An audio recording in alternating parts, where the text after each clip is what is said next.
অর্থমন্ত্রী মহোদয় অনুগ্রহ করে বলবেন কি বর্তমানে বাংলাদেশে বিদেশি ঋণের পরিমাণ কত?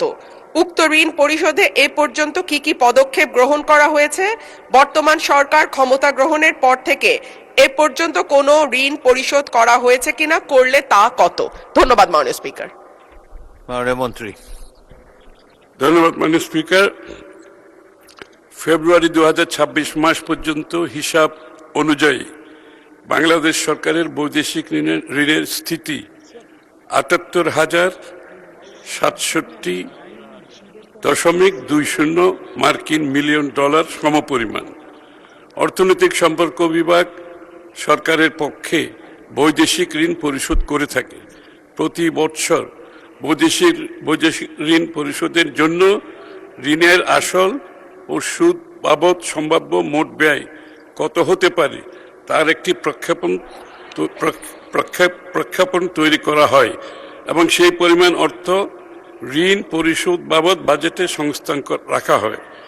বাজেট বরাদ্দ ব্যবহার করেই সারা বছর পরিশোধ সূচি অনুসরণ করে ঋণ পরিশোধ করা হচ্ছে।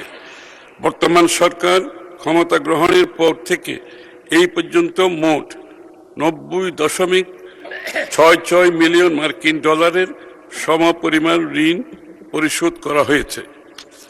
আপনাকে ধন্যবাদ মাননীয় স্পিকার। মাননীয় সদস্য রুমিন ফারহানা একটি সম্পূরক প্রশ্ন করতে পারেন। মাননীয় স্পিকার, আপনাকে ধন্যবাদ। মাননীয় স্পিকার, নতুন সরকার ক্ষমতা গ্রহণের পর থেকে ব্যাংক থেকে ঋণ নেয়ার পরিমাণ ক্রমাগতই বাড়ছে। ক্ষমতা গ্রহণের মাত্র 52 দিনে ব্যাংক থেকে 44,500 কোটি টাকা ঋণ নিয়েছে বর্তমান সরকার। সরকারের দ্রুত ঋণ বৃদ্ধির কারণে ইতিমধ্যে চলতি অর্থবছরে বাজেটে নির্ধারিত লক্ষ্যমাত্রা ছাড়িয়ে গেছে। এবার বাজেটে লক্ষ্যমাত্রা ধরা হয় 1,04,000 কোটি টাকা। সেখানে চলতি অর্থবছরের জুলাই থেকে 9 এপ্রিল পর্যন্ত সরকার ঋণ নিয়েছে 1,12,761 কোটি টাকা, যা লক্ষ্যমাত্রার 108%। এর মধ্যে অন্তর্বর্তী সরকার জুলাই থেকে 16 ফেব্রুয়ারি পর্যন্ত নেয়া ঋণ 68,229 কোটি টাকা। বাংলাদেশ ব্যাংকের প্রতিবেদন থেকে এই তথ্য পাওয়া গেছে। মাননীয় স্পিকার, অন্যদিকে রাজস্ব আদায়ে অর্থবছরে 8 মাসে লক্ষ্যমাত্রা থেকে পিছিয়ে আছে প্রায় 71,500 কোটি টাকা।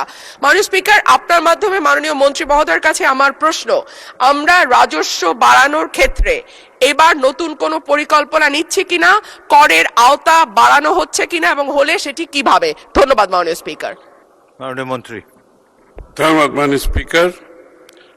যে ঋণের কথা বলা হচ্ছে সেটা মূলত বিগত আমরা কিন্তু ফেব্রুয়ারি থেকে এখন পর্যন্ত মাত্র 2 মাস এর মতো সরকারে এসছে, সুতরাং এটা ক্যারি ওভার হচ্ছে আগে থেকে, সুতরাং এই সংখ্যাটা এখানে বোধহয় প্রযোজ্য না, 1 নম্বর। 2 নম্বর হচ্ছে বিএনপির যে অর্থনৈতিক পলিসি সেটা হচ্ছে স্থানীয় ব্যাংক থেকে ঋণ কমিয়ে আনা। এবং আমি নিশ্চিতভাবে আপনাদের বলতে চাই, আগামী বাজেটে তার পরবর্তী সময়ে আপনারা দেখতে পাবেন আমরা প্রায় সরকার স্থানীয় ব্যাংক থেকে ঋণ কিভাবে কমিয়ে আনছি ক্রমান্বয়ে, এবং এটার প্রতিফলন আপনারা আগামী দিনে দেখতে পাবেন, এই বাজেটেও দেখতে পাবেন। তো সুতরাং ঋণ যেটা বিগত দিনে তো অনেক লাইবিলিটি আমরা গ্রহণ করেছি, এখন আমি তো আগেই বলেছি ব্যবসা বাণিজ্যের যে অবস্থা, ট্যাক্স জিডিপির কথা যখন আপনি বলেন, আমি তো ব্যবসার অবস্থা এতক্ষণ ধরে আপনাদেরকে বললাম, যেখানে ব্যবসায়ীরা এক্সিস্টেন্সিয়াল থ্রেটে আছে, তো ব্যাংকের রিপেমেন্ট করতে পারছে না, তার স্টাফদের বেতন দিতে পারছে না, ফ্যাক্টরিগুলো রিডান্ডেন্ট হয়ে যাচ্ছে, এগুলো আগের থেকে ক্যারি ওভার সব। তো সেই ক্ষেত্রে ট্যাক্স জিডিপি যেটা আমরা রেখে এসেছিলাম অনেক উপরে, সেটা বিগত সরকারগুলো কমিয়ে কমিয়ে 7-এর নিচে নেমে আসছে। আবার এটা আমরা যেখানে রেখে আসছিলাম ওখানে তুলতে হলে মাননীয় স্পিকার একটু সময় দিতে হবে, কিন্তু বিএনপি সরকার সেই কাজটা ভালোভাবে সম্পন্ন করবে, আমি আপনাকে নিশ্চিতভাবে বলতে পারি।